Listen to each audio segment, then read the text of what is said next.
nome do Pai, do Filho e do Espírito Santo. Convido-vos a fazer um primeiro momento de oração, para depois termos um momento de formação e passarmos à ação. Convido-vos a fechar os olhos, a respirar fundo, inspirar, sentir o ar que entra em nós, como se o Espírito de Deus entrasse em nós, Espírito de vida. Tivéssemos um encontro com o nosso Deus. Senhor, meu Deus, meu Pai, meu Criador, eu te dou graças, eu te bendigo e te exalto, porque tu, ó Deus, és a vida, és amor, és paz, perdão, misericórdia, salvação. Obrigado, meu Deus, pelo dom da fé, que me leva a acreditar no mistério que tu és. Mistério muito grande para a minha inteligência entender, mas que eu quero aceitar no meu coração. Um Deus Criador, que deu origem a todas as coisas. Pessoa do Pai, Deus Pai Criador. Deus Salvador. O povo de Israel sentiu-se salvo, liberto do Egito, da opressão, da escravidão. Este Deus Salvador que enviou o Filho com o nome de Jesus, que é precisamente, cujo significado é Salvador, Deus salva. Este Deus que é amor, que é vida, na pessoa do Espírito Santo, que nos santifica.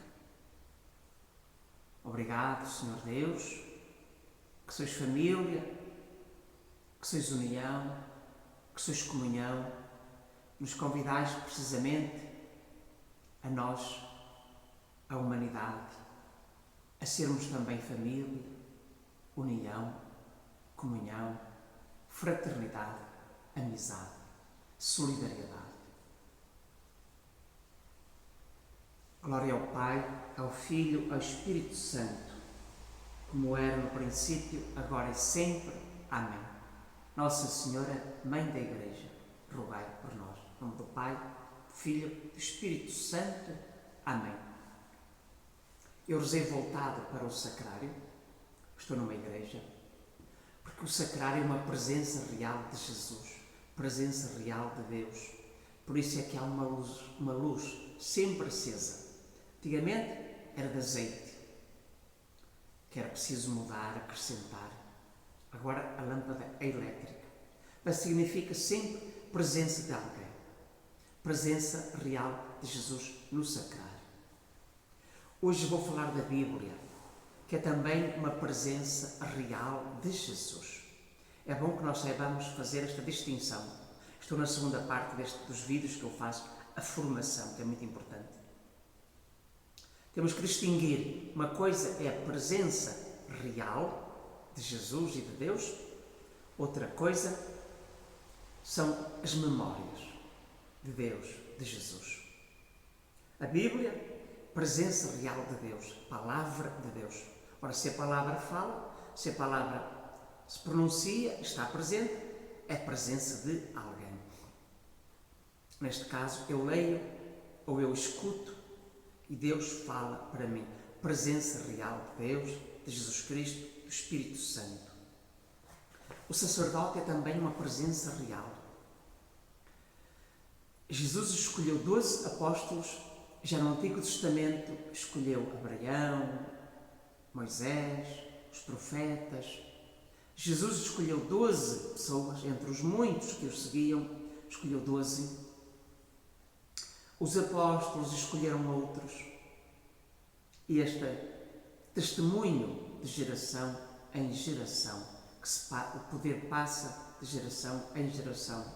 Desde Jesus, os apóstolos, os bispos, sacerdotes ou presbíteros e os diáconos, a hierarquia os que recebem o sacramento da ordem.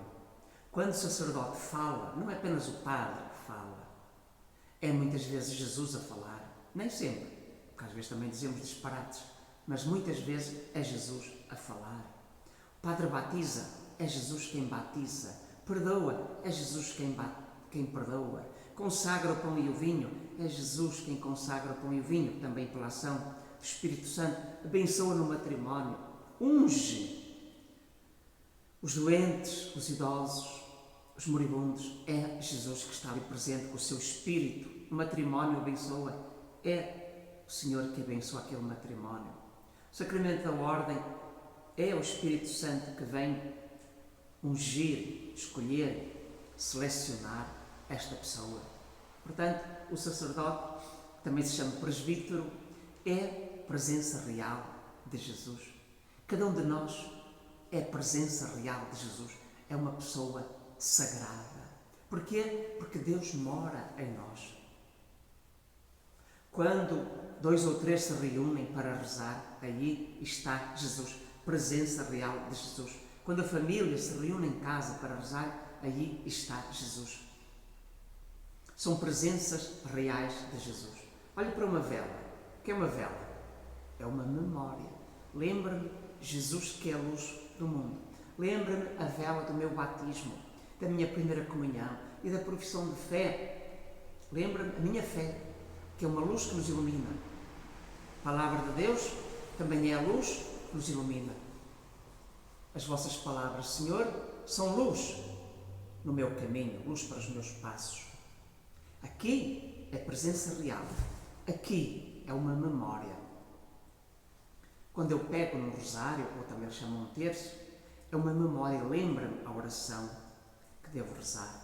Quando eu olho para um crucifixo, é uma memória. Quando eu pego numa garrafa de água benta, é uma memória. Quando eu olho para uma imagem de Nossa Senhora, de um santo, é uma memória. Quando eu olho para as flores, são memórias que nos lembram Deus Criador. É bom a gente fazer esta distinção, porque infelizmente os católicos às vezes dão pouca importância à presença real de Jesus. Dão-se mal uns com os outros, ofendem-se, criticam, murmuram. Onde Jesus está? E onde é uma simples memória? Ai, fazem uma grande festa, a um crucifixo, a uma imagem de Nossa Senhora e dos santos. E se esquece que aí é só uma memória. À presença real não ligam. À Bíblia muitas vezes não se liga. Jesus está no meio de nós quando nos reunimos para rezar. Não se liga, não reza-se pouco. A família reza pouco. Os grupos, comunidades, poucos. Muitos não vão à Eucaristia, onde está realmente Jesus. Muitos não rezam ao Senhor no sacrário, onde está realmente Jesus. Mas quando se trata de uma festa, de uma imagem, os excessos que há, as memórias de Jesus, Nossa Senhora e dos Santos. Vê como a fé está pouco esclarecida. Uma fé dos católicos é muito infantil, pouco adulta e pouco comprometida. Portanto, a Bíblia é a presença real de Jesus. Bíblia quer dizer livros.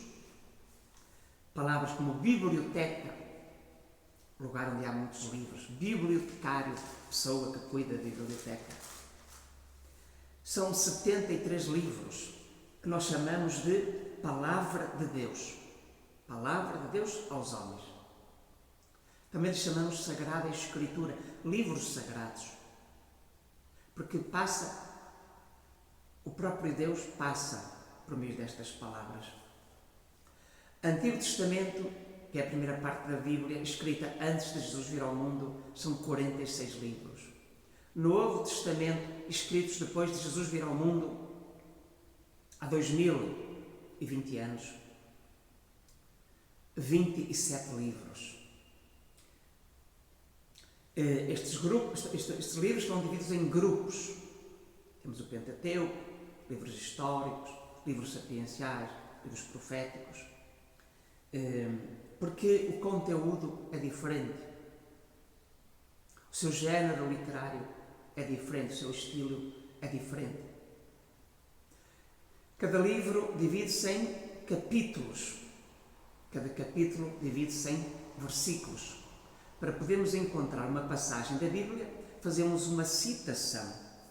Por exemplo, MT 5:12. MT é uma abreviatura de um livro.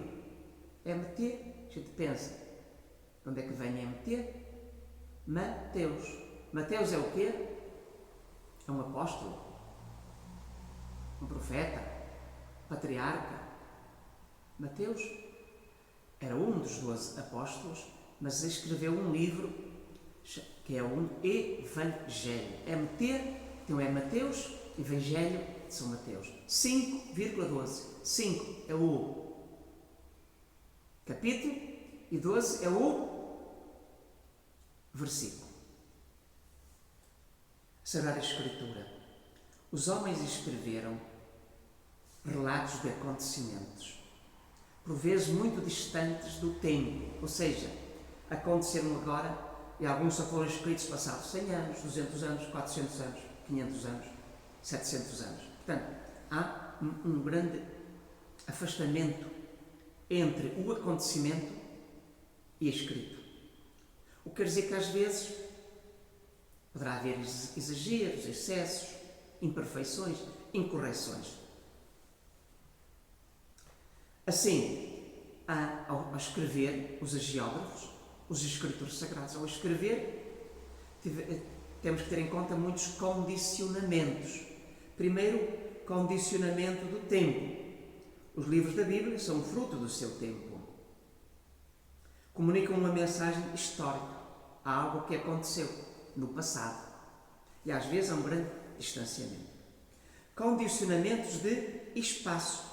Os livros da Bíblia nasceram em vários lugares geográficos. Uns na Palestina, outros no mundo helénico, no mundo grego, outros no Império Romano.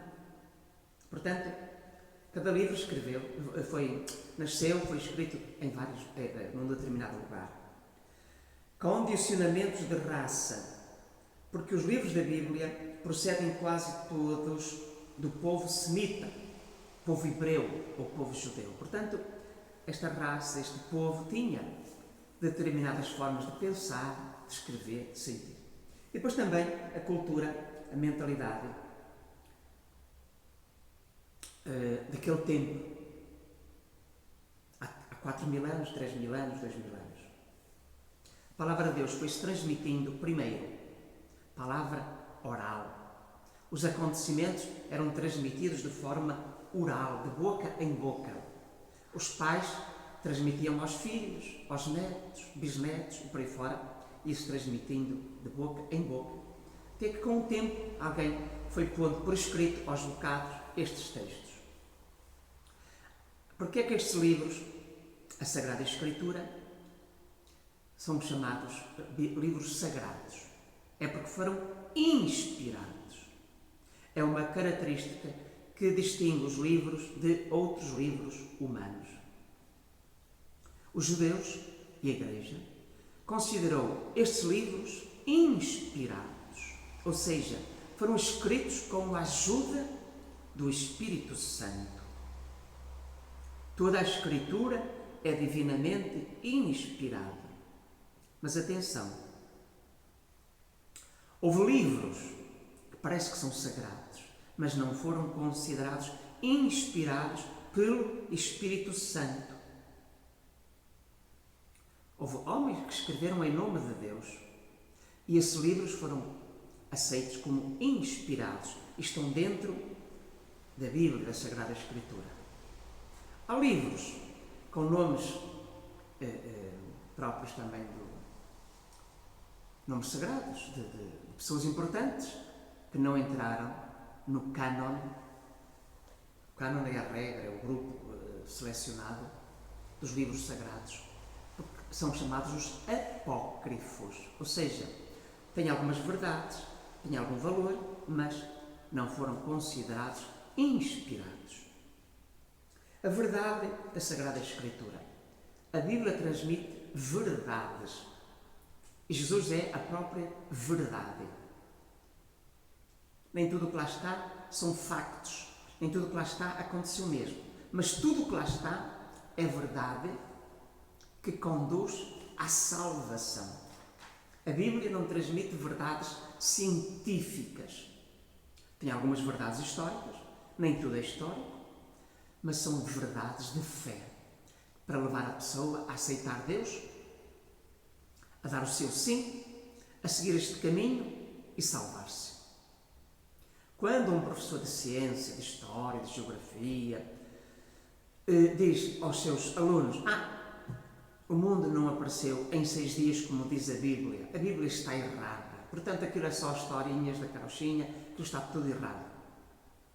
Esse professor está a mostrar que é ignorante, porque não sabe ler a Bíblia, não sabe entender a Bíblia, interpretar a Bíblia. E está a dizer coisas erradas aos alunos. Se calhar diz isso com má fé, com más intenções.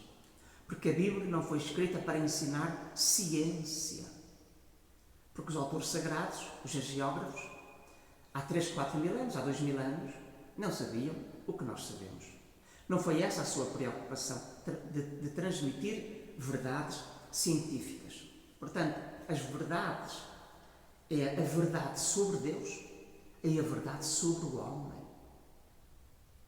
Sobre a sua origem, sobre o seu estado, a sua vivência atual e sobre a sua meta, o seu destino, o seu fim. Quem sou eu? De onde vim?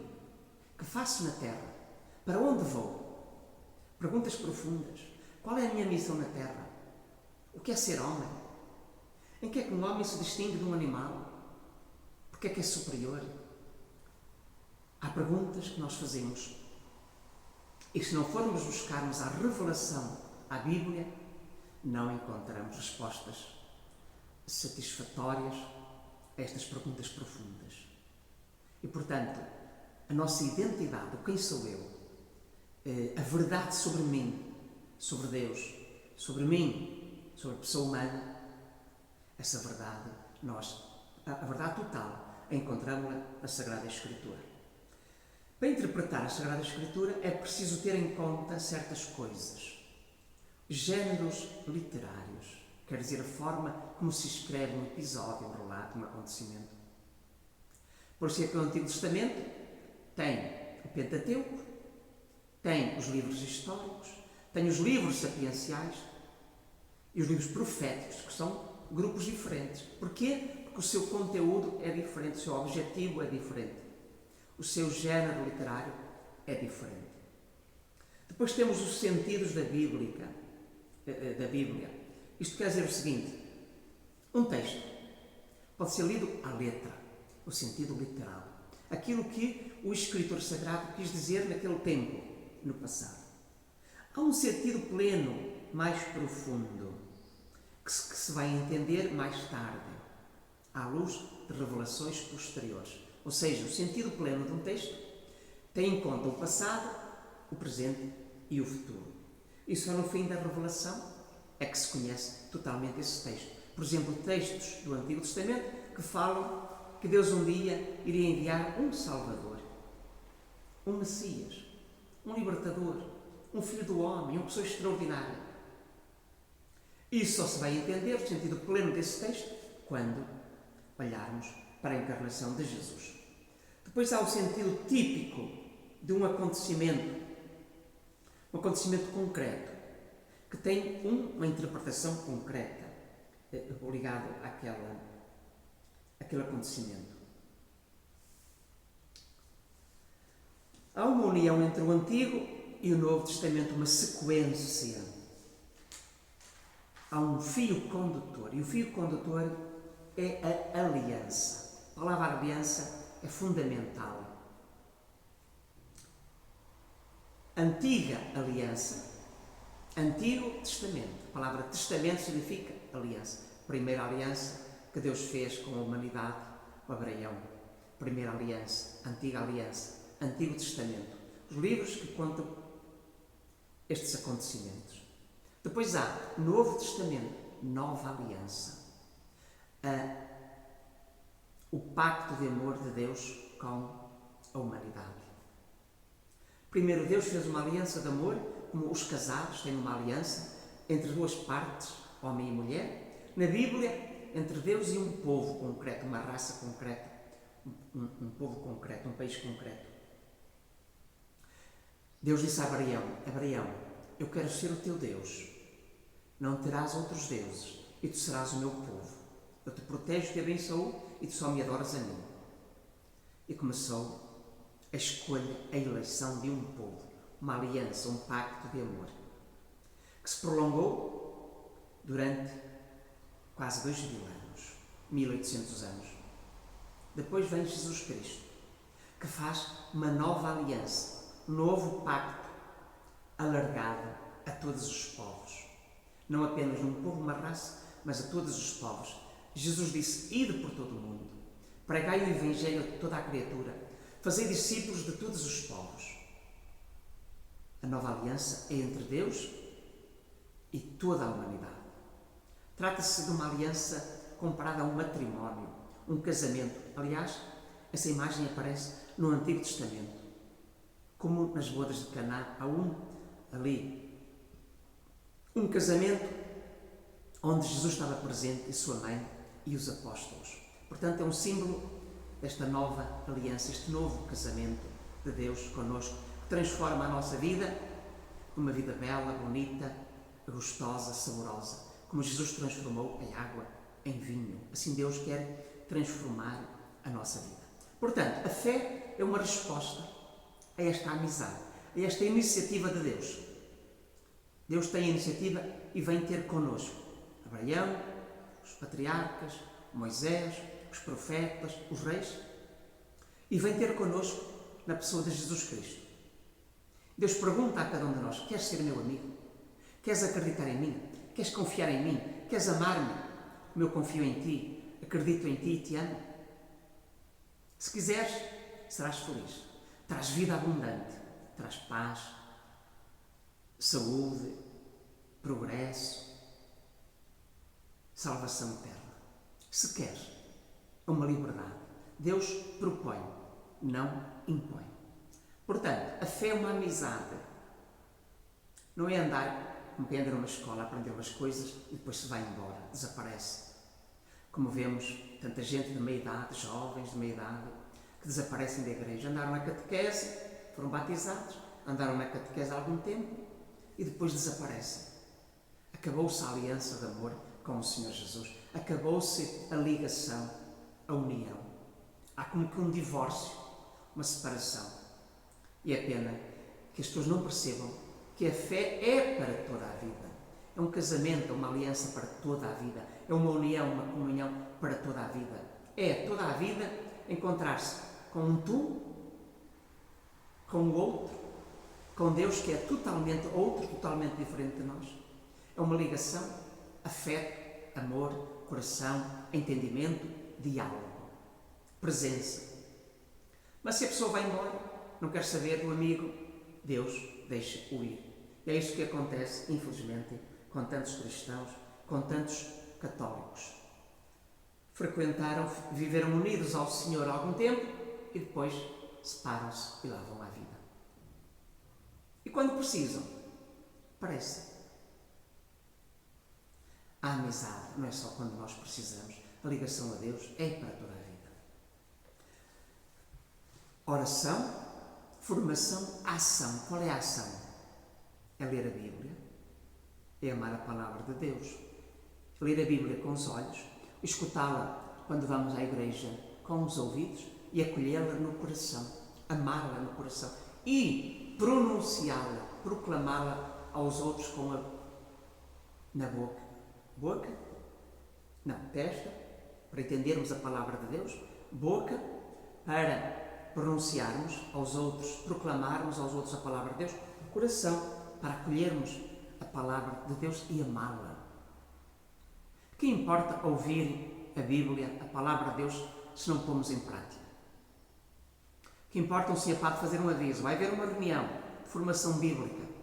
As pessoas ouvem com os ouvidos, não ouvir com o coração. Quase ninguém aparece. Ação.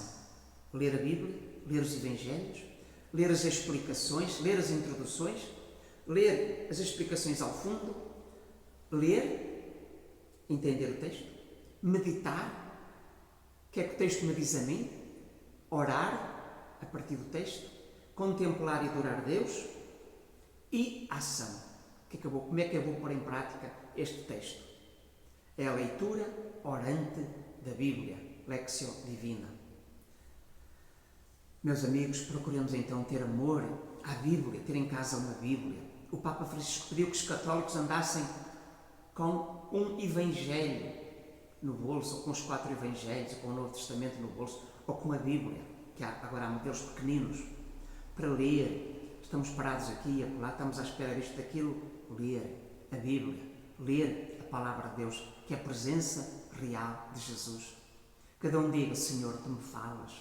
Quando eu leio a Tua Bíblia, quando eu leio a Bíblia, o Evangelho, Jesus, Tu me falas. Tu me mostras o caminho do bem, da virtude, da santidade. Tu queres que eu seja parecido contigo, Jesus. Vieste ao mundo para ser modelo de homem. Eras Deus, te fizeste homem. Ajuda-me, Senhor, a amar-te, conhecer-te, seguir-te, imitar-te, anunciar-te aos outros. Que eu esteja atento à Tua presença real, Jesus. Que eu te ame onde Tu realmente estás. E dê menos importância às Tuas memórias, mas que eu olhe onde Tu estás realmente. Toda a Bíblia é comunicação de um Deus amor, de um Deus irmão. É feliz quem crê na revelação, quem tem Deus no coração. Glória ao Pai, ao Filho, ao Espírito Santo, como era no princípio, agora e sempre. Amém. Nossa Senhora, Mãe da Igreja, rogai por nós. Em nome do Pai, do Filho, do Espírito Santo. Amém.